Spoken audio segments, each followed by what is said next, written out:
So, actually మనకు self introduction అనేది ఎలా చెప్పుకోవాలి, ఎలా చెప్పాలి అనే దాని గురించి నేను ఈరోజు చెప్తాను.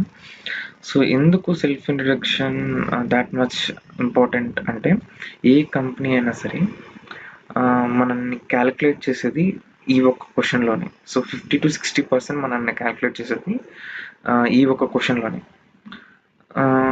సో, సెల్ఫ్ ఇంట్రడక్షన్ ఎలా ఉండాలి అంటే, సెల్ఫ్ ఇంట్రడక్షన్‌ని 3 పార్ట్స్‌గా డివైడ్ చేసుకోవాలి.